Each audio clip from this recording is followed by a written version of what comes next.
క్రీస్తునందు ప్రియులారా, 2000 సంవత్సరముల క్రితం యేసుక్రీస్తు పుట్టేటప్పుడు, యేసుక్రీస్తు ఈ లోకానికి వచ్చేటప్పుడు జరిగినటువంటి ఒక సందర్భాన్ని జ్ఞాపకం చేసుకుంటే, లోకాసు వార్త మొదటి అధ్యాయము 26, 27 వచనంలో 6వ నెలలో గాబ్రియేలు అనే దేవదూత గలిలయలోని నజరేతు అను ఊరిలో దావీదు వంశస్థుడైన యోసేపునకు ఒక పురుషునికి ప్రదానము చేయబడిన కన్యకు వద్దకు దేవుని చేత పంపబడిన. ఇక్కడ మనం అర్థం చేసుకున్న సత్యం ఏంటంటే, దేవుని దూత నజరేతు అనేటువంటి ఒక ఊరిలో కన్యక అయిన మరియ దగ్గరకు పంపబడింది. అంటే యేసుక్రీస్తు ఈ లోకానికి రావడానికి ఒక కన్యక అవసరమైనది. ఆ కన్యక పేరు మరియ. దేవుడు తన పరిచర్య చేయటానికి ఈ లోకములోకి వచ్చి దేవుడు తన పరిచర్య చేయటానికి, తన సేవ చేయడానికి ఆ దినాల్లో ఒక కన్యక అవసరమైనది. ఆ రోజులలో ఒక కన్యక అవసరమైనప్పుడు దేవుడు చూసినటువంటి వ్యక్తులలో, భక్తులలో ఈ దేవుడు ఎన్నుకున్నటువంటి స్త్రీ మరియ. అయితే దేవుడు తన పరిచర్య చేయటానికి ఆయా సందర్భంలో, ఆయా స్థలాలు, ఆ యొక్క ప్రాంతాల్లో దేవుడు అనేకమైనటువంటి వ్యక్తులను వాడుకోవటం మనం చూస్తూనే ఉన్నాం. ఒక్కొక్కరు ఒక్కొక్క రీతిలో దేవుని చేత వాడబడ్డారు. ఇశ్రాయేలీలు ఐగుప్తు దేశంలో ఉన్నప్పుడు వారిని కనాను దేశానికి నడిపించడానికి దేవుడికి ఒక మనిషి అవసరమైనది. అనగా దేవుడు తన పరిచర్య చేయడానికి ఒక వ్యక్తి అవసరమైనది. అప్పుడు దేవుడు మోషే దగ్గరకు వచ్చి మోషేతో చెప్పిన మాట, మోషే, నువ్వు నా పని చేయాలి. ఐగుప్తులో ఉన్నటువంటి ఇశ్రాయేలీని కనాను దేశానికి నడిపించాలి.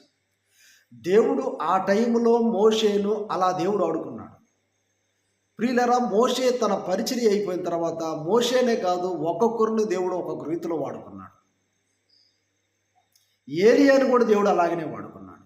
ఎలీషాని దేవుడు అలాగనే వాడుకున్నాడు. ఇదిగో నా పరిచర్య ఉంది, మీరు చేద్దు రండి అని చెప్పి ఒక్కొక్క టైంలో ఒక్కొక్క రీతిలో దేవుడు తన ప్రవక్తలను వాడుకున్నాడు. దావీదు టైంలో దావీదు దగ్గరకు వచ్చాడు. నువ్వు ఉండాల్సి ఉన్నటువంటిది అడవిలో కాదు, ఇశ్రాయేల్ మీద రాజుగా ఉండాలి, నా పరిచర్య చేద్దురా.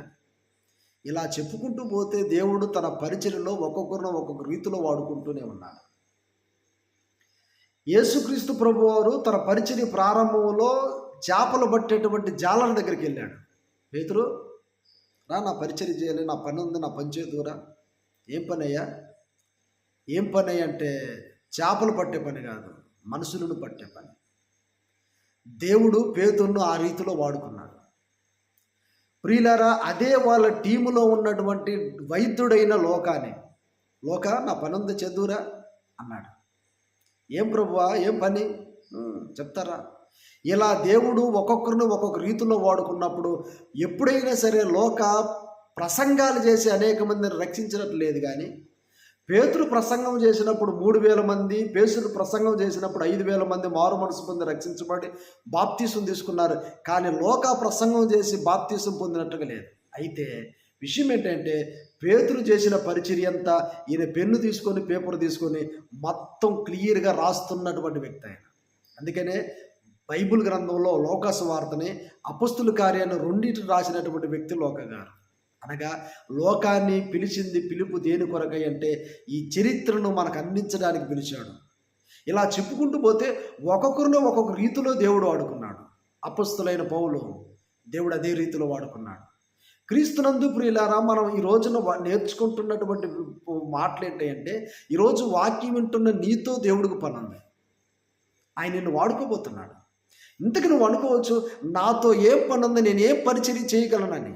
ఇలా వాక్యం చెప్పడం, పాట పాడటం, ఆరాధన చేయటం, ఇలా దేవుడి మందిరములో పని చేయటం మాత్రమే దేవుడి యొక్క పని కాదు. ఆయన పనిలో చాలా రకాలు ఉన్నాయి. అయితే ఒక్కొక్కరిని ఒక్కొక్క రీతిలో వాడుకోవటానికి దేవుడు సమర్థుడు.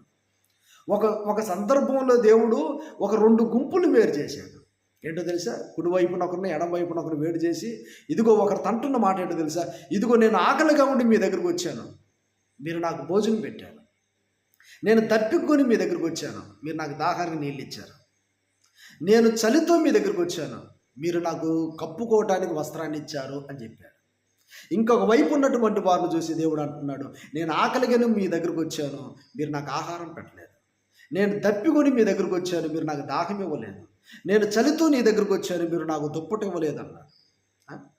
వారు అడిగిన ప్రశ్న, నువ్వు మా దగ్గరికి ఎప్పుడు వచ్చావు, మేము ఎప్పుడు ఇచ్చాము, లేదా ఎప్పుడు ఇవ్వలేదు అంటున్నప్పుడు, ఇదిగో ఈ పేదలైనటువంటి వారిని నేనే మీ దగ్గరికి పంపించాను, వారికి చేసినటువంటి వారు నాకు చేసినట్లుగా అన్నాడు. ఈరోజు నీ మాట వింటున్నటువంటిది ఒకసారి అర్థం చేసుకుంటే, పేదలకు సహాయం చేయటం అది దేవుని పని కాదా?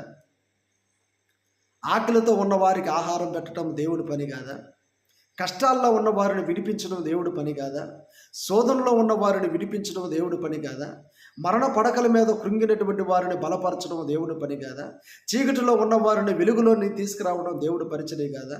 ఇదిగో అనేక రీతుల్లో కృంగినటువంటి వారిని బలపరచడం దేవుడి పని కాదా? ఆహారం పెట్టడం దేవుని పని కాదా? సహాయం చేయడం దేవుడి పరిచర్య కాదా?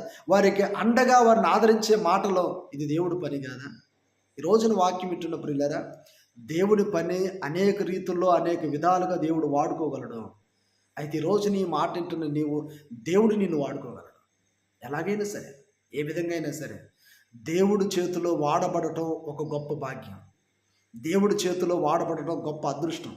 కాబట్టి వాక్యం వింటున్న నువ్వు అబ్రహాములాగా వాడబడతావో, మోషేలాగా వాడబడతావో, మరియలాగా వాడబడతావో, పేతురులాగా వాడబడతావో, లోకలాగా వాడబడతావో, పౌలులాగా వాడబడతావో, మరి ఏ విధంగా వాడబడతావో తెలియదు, కానీ దేవుడు నిన్ను వాడుకోవటానికి ఇష్టపడుతున్నాడు. కనుక నువ్వు సిద్ధ మనసు కలిగి ఉండి దేవుని పరిచర్యకు నువ్వు ముందుకు వచ్చి దేవుని పనిలో నువ్వు వాడబడాలని నా ఆశ. దేవుడు నిన్ను దీవించును గాక.